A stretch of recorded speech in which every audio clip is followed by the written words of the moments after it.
Hello there, welcome to Awaken to Your Soul. My name is Jenny, and thank you so much for joining me today, for liking and subscribing. Much gratitude and appreciation to you. So today's video, as you came across it, is a timeless video. You have come across it without it having an expiration date, in the perfect timing that you needed to see the video. So today's video is all about energy, E for energy. And specifically, we're going to be talking about our personal energy. There's a lot of different directions this can go, and I feel that to start out with, topic of energy, it needs to be within ourselves. So I want to start by laying the foundation to have the understanding that everything is energy. Everything is made up of energy. Even the most solid of things is energy. It's just energy vibrating at different frequencies, allowing the particles to be more dense or more spread out.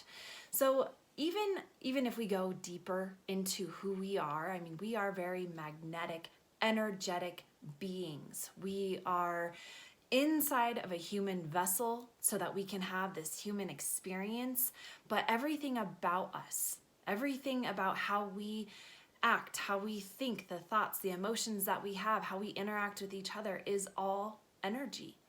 So with that being said, I want to talk about how energy really affects us first and foremost, and then we're going to talk about what we can do to increase our energy to be able to, live our best life on a daily basis. So I want you to think about energy in that we have the ability to kind of manipulate energy. Energy can never be created or destroyed. So let's just take a really quick tangent to this. Being that we are energetic beings inside of a human vessel, our human vessel might expire, but our energetic self, our spiritual being, the energy that we are, doesn't. It can never be destroyed. So take comfort in that there is a lot more to life than just the simple human experience that we're having this go around in this vessel, okay? There's a lot more to it than that. We'll get into it later in other videos. You're welcome to ask questions about it. That in itself is a very deep topic. But let's go with where we are right now. So since everything is energy, energy cannot be created or destroyed, only kind of manipulated, and not in a negative sense, just kind of formed like Play-Doh or clay. Thoughts are energy.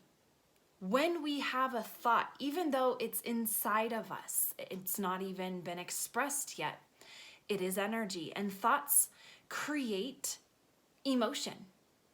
And emotion creates motion and action.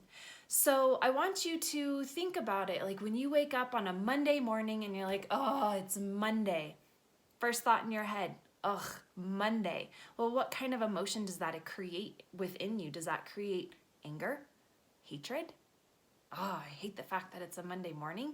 Or do you wake up feeling, wow, I just took my first breath on Monday morning that I am conscious of taking. I am so happy and glad to be here.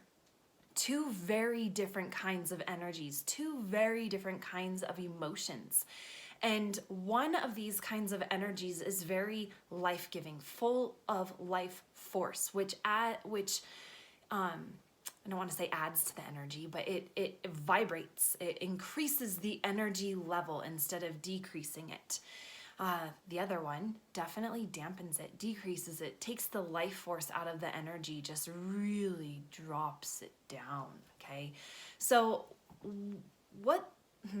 it's very interesting how all of this energy works. Now, there's going to be times in life where we deal with things like stuck energy.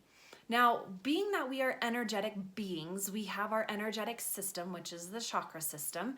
It allows energy to move through our body. We have all these different meridian points, which is kind of like a network of energy highways that move all around our energy field, just allowing energy to flow within our energetic being.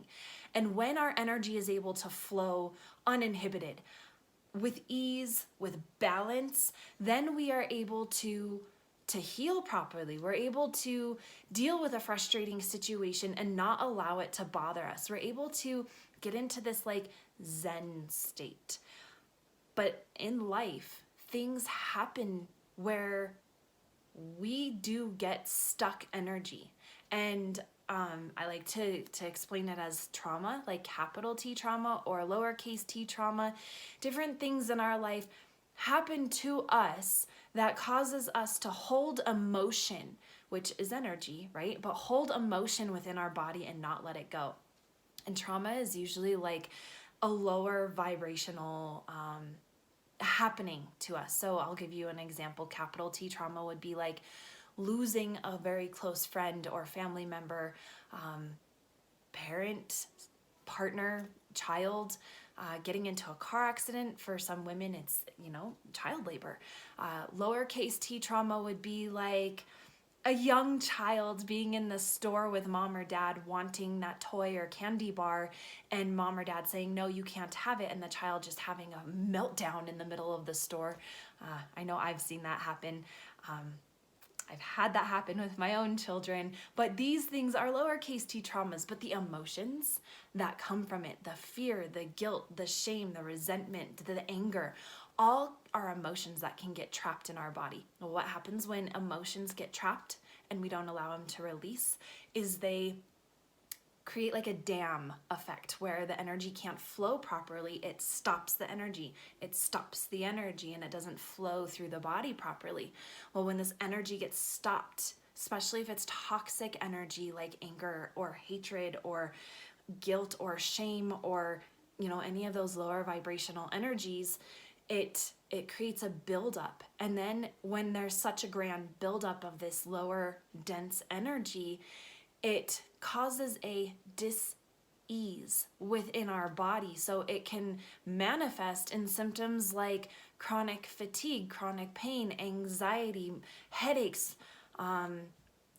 diseases, cancer, just different things that people end up dealing with. And they blame it on genetics. They blame it on, whatever sport they grew up in that did so much damage to their body. But what Americans especially forget is that emotion that we don't even allow ourselves to feel can cause these blockages within us. So what do we do about it? That's a very good question. Remember, questions bring awareness, bring thought to a situation. It creates an environment for open-mindedness and learning. So here's what I want you to think. There's a lot of different ways that we can increase our energy level, increase our vibration. I'll get to those in a minute. But none of those are really going to work 100% if we can't unblock whatever is causing this to be stuck. One of my favorite tools that I use, aside from utilizing Reiki and doing chakra balancing and clearing, is EFT. EFT stands for Emotional Freedom Technique. And in a very small nutshell, it is basically utilizing tapping on different meridian points, tapping on different meridian points to help release energy through the system while focusing on a conscious and on a verbal ability, a conscious ability, diving into the subconscious, trying to figure out where these emotions lie in the subconscious level. Usually you would work with somebody that knows EFT to really get to those really buried capital T traumas that have caused such a blockage in your life. Release the blockage, your energy can flow again, and you can start feeling better. Once you're able to release these blockages, then you can do things like keeping a gratitude journal, writing down every day 3 to 5 things of what you're grateful for that have happened in the last 24 hours. It's easy to be grateful for, your life or your house or your family, but what happened in the last 24 hours that you're very grateful for? Turn on some music, get some dancing going. Dancing, moving your body really raises your energy level and vibration. Meditate, center yourself. Close your eyes, relax, try to calm your mind, and listen to your inner self. Connect with Mother Earth. Go outside, sit in the sun, put your bare feet on the earth, and breathe, meditate. Align yourself. Self-care, that's a huge one that goes with raising your vibrations. How often do we put ourselves bottom of the priority list, take care of everyone else first, and forget ourselves? How often do we push through being exhausted so that we could take care of the things that need to take care of? Self-care is huge. Take a moment, take a bath, do something that you enjoy doing, be creative, something that fills your happy bucket. That is definitely something that will help raise your vibration. Some tangible things that can help raise your vibration: utilizing crystals. This is amethyst. This is a very high vibrational stone. This is correlated with your third eye and crown chakra.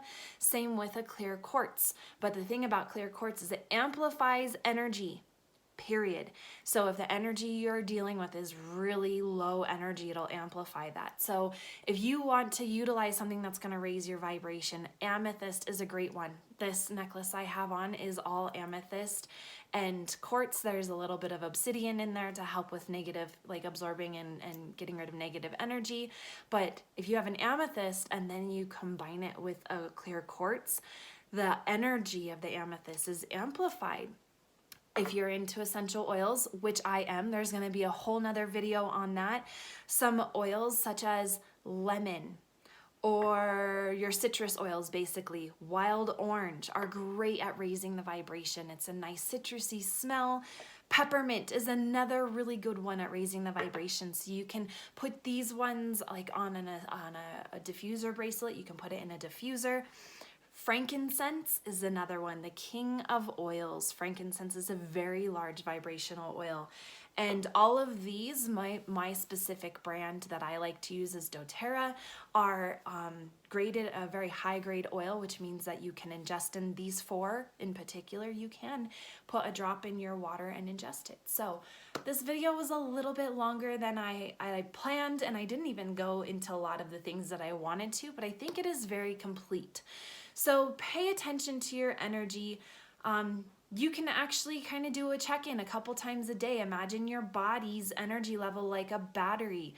Check in with your energy. Are you sitting at a 70%, below 50? Is your energy level above 90? Where are you at? Pay attention to that and then focus on what's missing. What's missing is the part that you need to figure out how to get it back. The 30% that's missing, where is it at? Is it worrying about the past, something you can't control? Is it in the future on something that you're worried about? Fear, anxiety, something. If you put your focus there, your energy there, you're taking away from your power here in the moment. And to be able to feel great and to have your high energy that will keep your vibration up, that will help you from getting sick, will help you from, not having these accidents because your energy is so low, you're just not paying attention, then it's really good to understand where that deficit is so you can bring all your energy back to you. I really hope, friends, that today's video inspired a lot of questions. Remember, discernment is key to all information that you are learning. Check out the discernment video if you're not quite sure what that is.